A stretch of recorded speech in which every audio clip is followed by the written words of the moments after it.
Hi there, and welcome to Scrum Dynamics Podcast, Episode 14. Our mission is to help every Microsoft customer and partner achieve their desired outcomes by successfully deploying Dynamics 365 using the Scrum framework. Welcome back, everyone. I'm your Scrum Dynamics host, Neil Benson. Thanks for downloading this podcast. We really appreciate you all listening and sticking a little bit of Dynamics magic into your ears. If you're not already a subscriber to the CRM Audio network of fine Dynamics 365 and Power Platform podcasts, can I ask you a favour? Can you click on the subscribe button in your podcast player of choice? Mine is Pocket Cast. It works great on my phone and my Sonos speakers through Alexa. Also, tell your friends and family about CRM Audio, if they're Dynamics geeks, and if they're not, just tell everyone you work with. Subscribing to the CRM Audio Network can seriously boost your Dynamics 365 career. At least that's what Joel Lindstrom keeps telling me. Even better than listening to the podcasts, your Dynamics career could get an even bigger boost if you became the star of the show.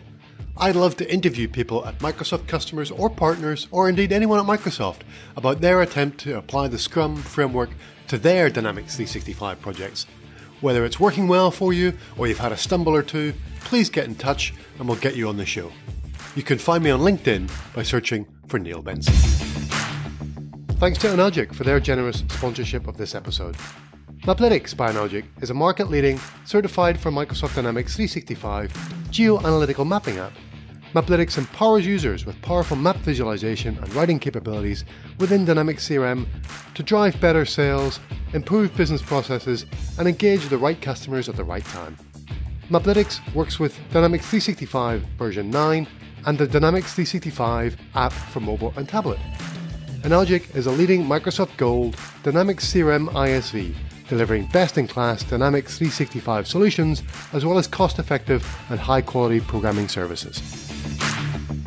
For those of you who have listened all the way to the end of the Scrum Dynamics podcast, you'll know that there's a special offer for listeners who want to get up to speed quickly with Scrum for Dynamics 365 and gain their professional Scrum Master certification with scrum.org. I'm not saying you have to listen to the last 30 seconds of every episode, but you're missing out if you don't.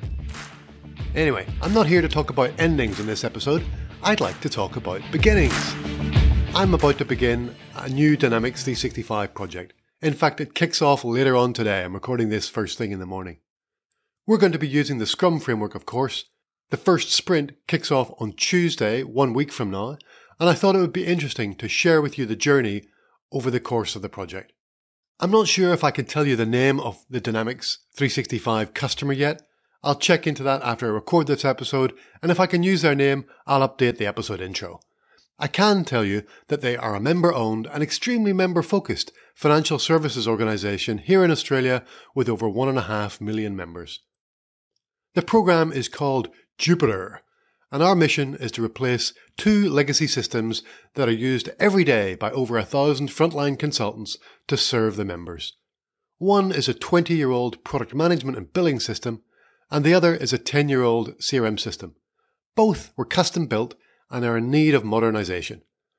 So we're going to be replacing them with Dynamics 365 for customer engagement for CRM and the Aptus Omni quote-to-cash platform for product and revenue management.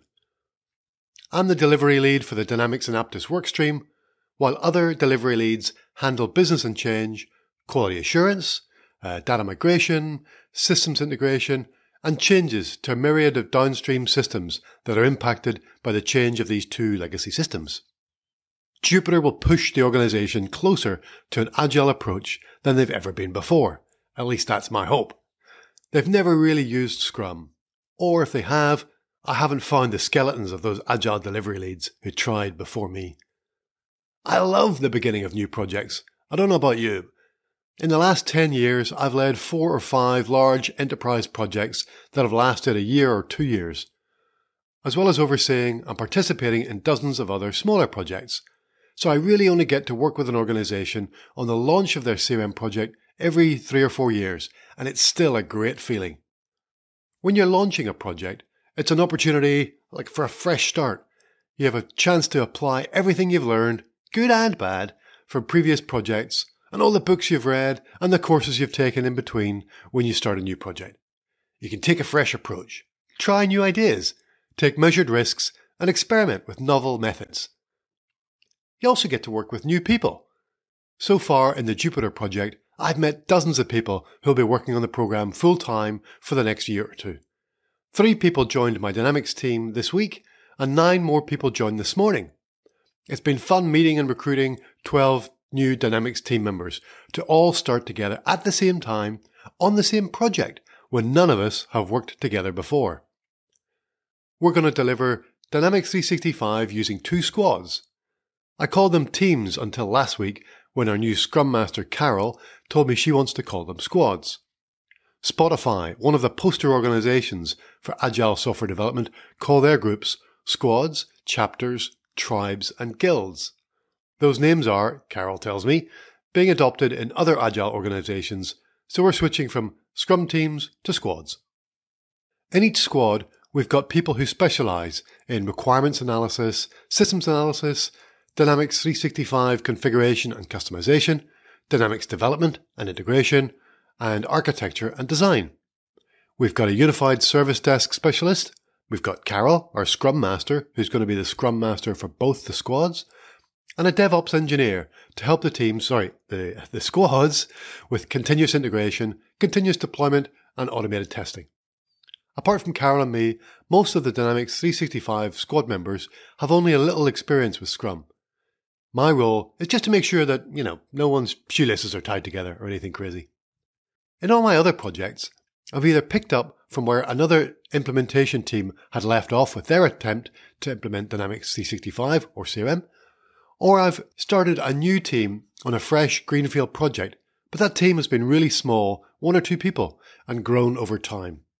I've led bigger teams than the Dynamics 365 squads on the Jupyter program, but I've never started a brand new project before with a team this size who are all starting a new job on the same day.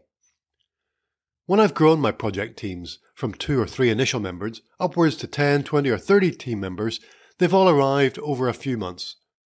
They've each been individually onboarded, and that's a really inefficient process. I try to prepare an onboarding pack for new team members and maintain our project documentation so that it can be digested by new team members when they join. But it always feels like a drag on everybody's time, and I'm sure that the team members still feel that they're being thrown in at the deep end. Some people thrive in that situation, but most don't, and it takes several weeks to become anywhere near productive. One of the best things about Jupyter and hiring so many new people at once is O-Week. O-Week, which is kind of Australian for Orientation Week, is a phrase we've borrowed from Australian universities. In the UK, we call it Freshers Week.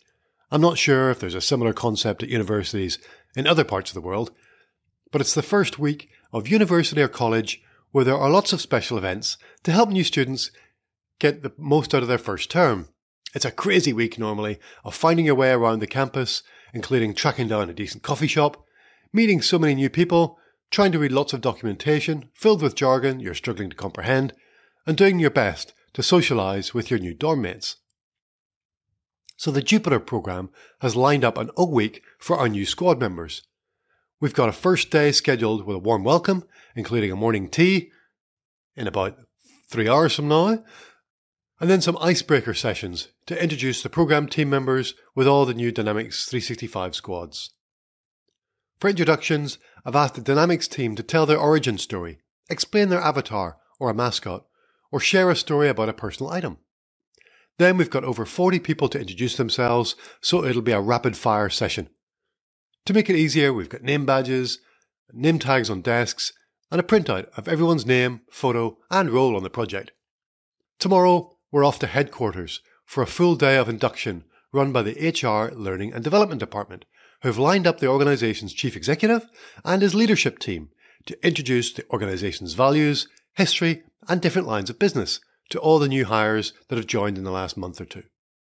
Most organisations wouldn't include contractors in their induction day, but I think it's a sign of this organisation's values and the strategic importance of the Jupyter program that they've decided for the first time to include such a large team of contractors to join the induction day. So I'm really thrilled about that.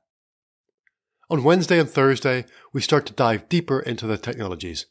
I'll be presenting our plans for Dynamics 365, talking about Unified Client, unified service desk, logic apps, and some of the big design challenges we've got around defining customers and tracking activities and so on. We'll have sessions from the other delivery leads on Aptus, business and change, quality assurance, data migration, and systems integration. We also have one of our business leads presenting the initial product backlog. A few weeks ago, I used my Scrum road mapping method to help us identify the 15 user roles and 70 epic user stories that we need to deliver over 3 big tranches in the next 18 months.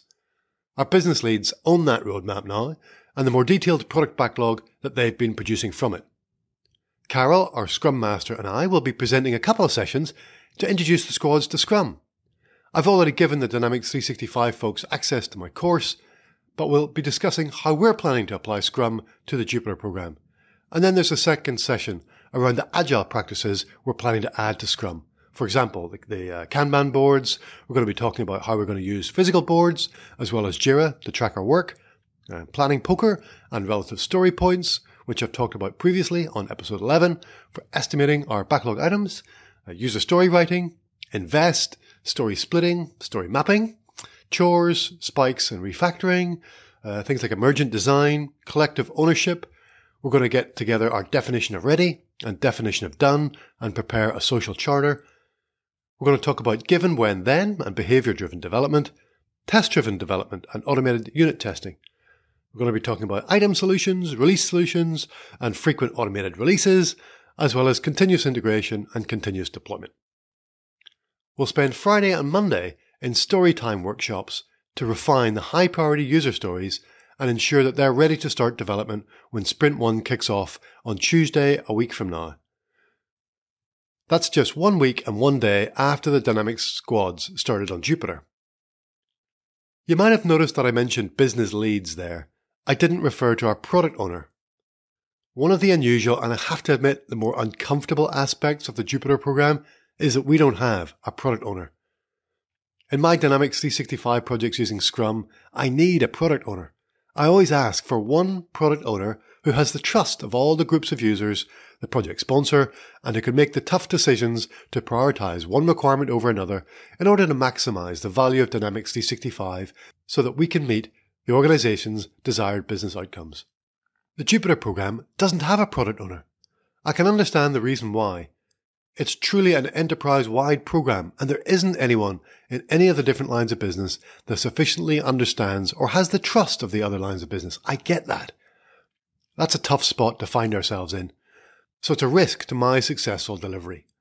And if you never hear me mention the Jupyter program again, that's probably because I failed to overcome this hurdle. What we do have, though, are 3 very capable business leads that are representing their lines of business. They're experienced, they're bright, they're committed, and best of all, they're aligned and share a single vision. Who knows? Maybe having product owners is a bit like having children. When you have one, it's a challenge because they always want your attention, but compared to having one, having 2 is a complete nightmare. But once you've got 2, then adding a third seems like no problem at all. Well, that's what I'm hoping anyway. There are a few other yellow warning flags as we kick off the Dynamics 365 workstream. One of them is the backlog. I wish there was a better defined product backlog at this stage. For the past couple of weeks, we've had lots of debate about how to best structure the backlog between issues in Jira and pages in Confluence. This debate has, I think, slowed us down from just getting the high priority, high value user stories refined and ready to go. But we've got 1 more week before development starts, and the business leads, subject matter experts, and business analysts are all really starting to rally around the backlog now and whip it into shape. The other big risk is that we're going to take a while for 2 brand new Dynamics 365 squads to go through the Tuckman model of forming, storming, norming and performing that's necessary for them to grow, to face up to challenges, to tackle problems, find solutions, to self-organize and start delivering results. The first thing we have to do is to decide how best to form 2 squads out of a group of 12 people. None of us have really worked together before, so we've only got a few days together to learn each other's strengths, skills, and preferences. I've thought about whether to form teams based on the organization's line of business, but so many requirements cut across lines of business that doesn't seem to make sense. I've also thought about forming teams based on the parts of the platform, and to have one team focused on unified service desk and integration, and the other focused on the unified interface and all the user experience and front-end features. What I've come to realise is that I've hired a bunch of really experienced Dynamics 365 professionals, and I'll have to trust that they'll naturally find a way of organising themselves into 2 squads. They don't need me to do it for them. I've got to let them go and let them organise themselves, with Carol's help if they need it. So I'm going to let the tribe organise itself into 2 squads. It doesn't really make sense that if we want the squads to be self-organising in their delivery of software, that we should manage them in the formation of those squads. Instead, letting them form their own squads is the first opportunity for them to exhibit and practice self-organisation. The last thing on my mind isn't so much a risk as it is an exciting opportunity, and that's the DevOps ambition we have. In previous projects, I've automated how we combine item solutions, that's a single user story represented by a single Dynamics 365 solution, into a release solution, and then we push those around the different Dynamics 365 instances. In the Jupyter program, we plan to take our DevOps capability to the next level. Building on the great work that MVPs like Wael Hamze, Jonas Rapp, Scott Duro and others have published within the Dynamics 365 community, I'm really excited to see how fast and how far we can go with CI/CD and automated testing. And I'll talk about more on that on future podcast episodes as well. Okay, so I've talked about some of the yellow flags, the warning signs that concern me a little as I set out. But overall, I think the Jupyter program is in great shape. There are some really encouraging positive signs about the Jupyter program too. The existing team, who've been working on the procurement and planning phases of the program, have, without exception, been great to work with over the last couple of months. I recognise that I've only been here for 2.5 months or so, but the program pre-existed my involvement for more than a year. I don't want to name all the folks one by one, but I'm impressed with their passion, experience, ability, and most of all, their alignment around the vision and the lack of politics in this organisation. I've been really impressed by the organisation's dedication to member service. It's already got an amazing culture of service excellence that I'm excited to build upon with Dynamics 365. It's not like we're trying to transform or turn around a failing customer service department. We've got a great organisation and we're trying to make it even better. And that's an honour for which I'm extremely grateful. I'm also grateful for the opportunity to be able to hire the Dynamics 365 tribe that I'm so excited to work with later on today. Brisbane's a small city of just 2 million people, but it's got some amazing Dynamics 365 talent. 12 of them will be working on the Jupyter program, and I get to learn from them, share my experience with them, and convert some more people to Dynamics 365 and Scrum. I look forward to updating you with all the progress that we make on the Jupyter program in future episodes. Hopefully, I can share some positive forward momentum and real business outcomes. No doubt I'll also have a few lessons learned to share as well in a very public podcast retrospective. Look out for those updates in future podcasts. In the meantime, stay awesome, stay agile. Thanks for downloading and listening. Don't forget to subscribe and recommend CRM Audio to all the Dynamics geeks you work with. And if you'd like to share your story or thoughts about starting a new Dynamics 365 project, both the best and worst experiences you've had, I'd love to hear it in the comments wherever you see this show posted. Thanks for now. Bye. Our mission is to ensure that you can use the Scrum framework to successfully implement Dynamics 365. CRM Audio listeners can get discounted access to the Introduction to Scrum for Dynamics 365 video training course by visiting crm.audio/scrumdynamics. Consider it your bonus for listening all the way to the end of each of these podcast sessions. The course features over 3 hours of video content covering the Scrum theory, roles, events and deliverables. There are case study videos where I share lessons learned from applying Scrum to my Dynamics 365 projects, and there are quizzes to test your learning and a practice exam to help you prepare for the scrum.org Professional Scrum Master Level 1 exam. Hundreds of students have taken the Introduction to Scrum for Dynamics 365 online course.